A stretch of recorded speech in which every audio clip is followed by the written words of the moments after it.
More than 100 people gather in Epping outside the Bell Hotel for the 6th time in a fortnight. Police have planned for this, especially given not far away a counter-protest is on its way. Strong feeling on both sides.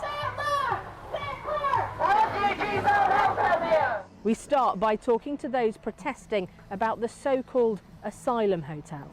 I've come with my grandson today because my daughter lives just down the road there and she's got 6 children that are not safe, but that migrant hotel is still open, as in all these migrants. They're asylum seekers though, aren't they? So they're people that Well, are deemed to be unsafe in their country, may have gone through horrendous stuff, brought here. What do you say to people that say that? The ones that have come from France have come from a safe country.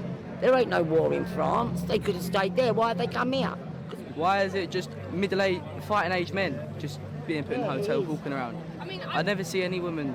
We want our kids to be safe. Yeah, I'm a single parent, so yeah, I've come down here from a father's point of view. The movement that's happening, everyone across the country has had enough. Some protesting are local and living here, but not all of them.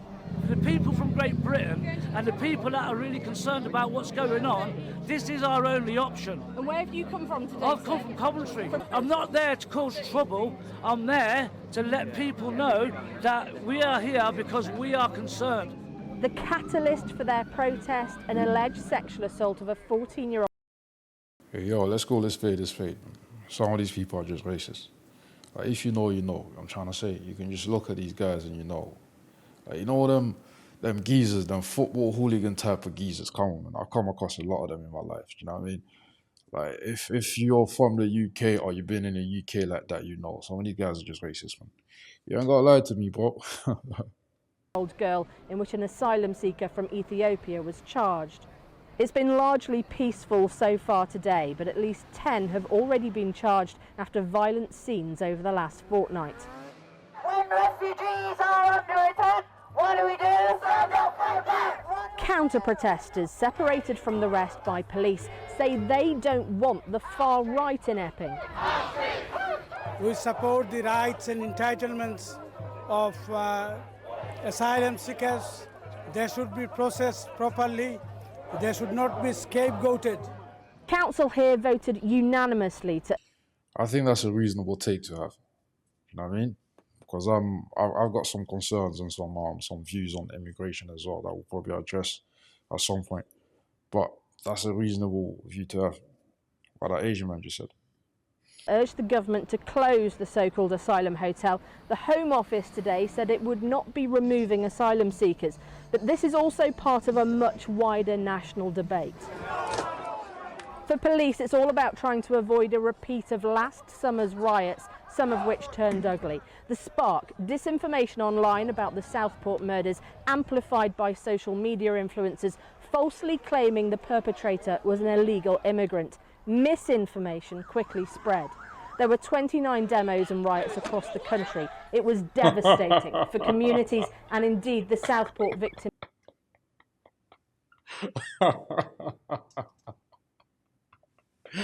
Oh my gosh. Hey, yo, listen. I shouldn't be laughing, but that kick was so funny. You see how the policeman flew back? Hey, that was hilarious. Oh gosh. Families who called for peace. This year has seen protests already at hotels both in Canary Wharf and in Norwich. In Essex, refugee charities have said that at least one asylum seeker staying at the hotel here has been chased down the street. Proof in Epping that these tensions are constantly below the... Cool. We're going to stop it there, right? Just a few things to say on this video. Number one, this happened off the back of an asylum seeker in Epping in the UK who allegedly assaulted a 14-year-old girl, which is obviously fucked up. And so these scenes are quite reminiscent of what happened last year when that British kid murdered those 3 little girls, and then asylum hotels that started being attacked by so-called right wingers and white nationalists, racists, etc. And I do agree a lot of these guys are right-wingers or racist or white nationalists, and I'll give you my reasons why. We often hear about people within, let's say people within government or parliament, not even government, but mainly like parliament, like House of Commons or whatever, MPs, etc., or House of Lords, whatever it may be, who engage in these type of activities. You don't really see the same guys going out there and protesting against these guys and trying to get the House of Commons closed down, trying to get Parliament shut down. Do you know what I mean? You don't see it happen. You often hear about these things happening in different industries, whether it's business or sports, etc. You don't see these same guys protesting, talking about want to keep our country safe and keep our kids safe. I'm trying to say, but once it happens, once immigrants engage into these when immigrants engage into these activities, you see them outside asylum hotels trying to burn down hotels, etc. So they're doing it because they're racist. And I don't think there's anything wrong with that. Do you know what I mean? But let's just call it spade a spade. It is what it is.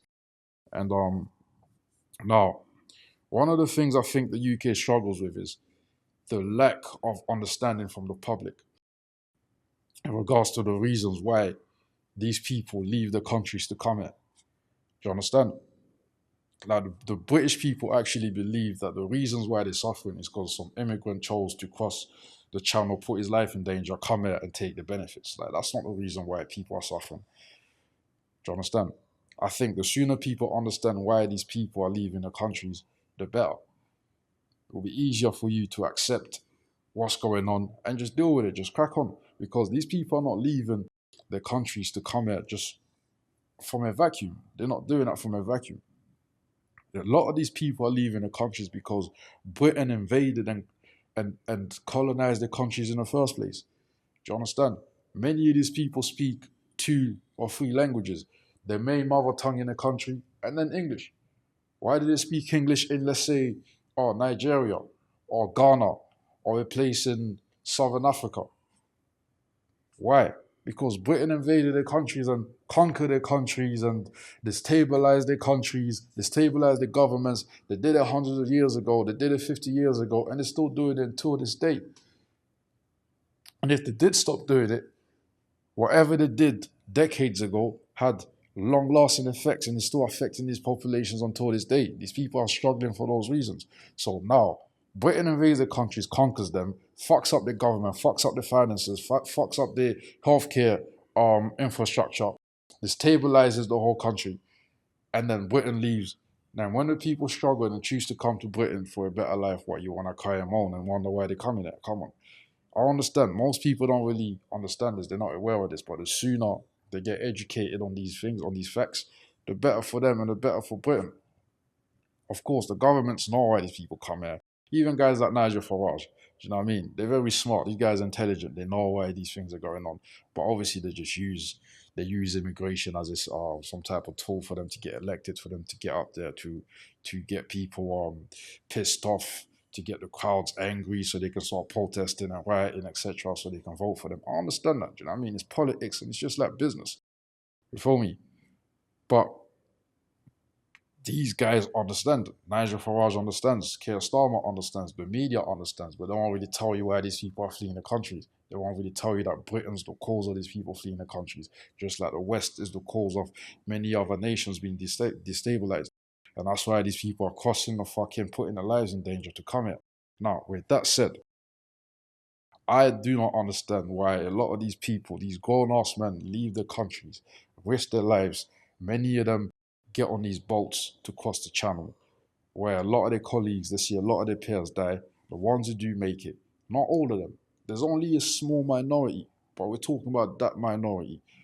The few that do get here, and you have even fewer of them that's engaging in these type of acts. I don't understand this shit. Bro, you're leaving your fucking whole family back home to come here and start a new life and pattern up, whether it's a job, get in a better financial situation so that you can look after your family, and then you engage in these situations. It makes no sense to me. I don't understand this shit.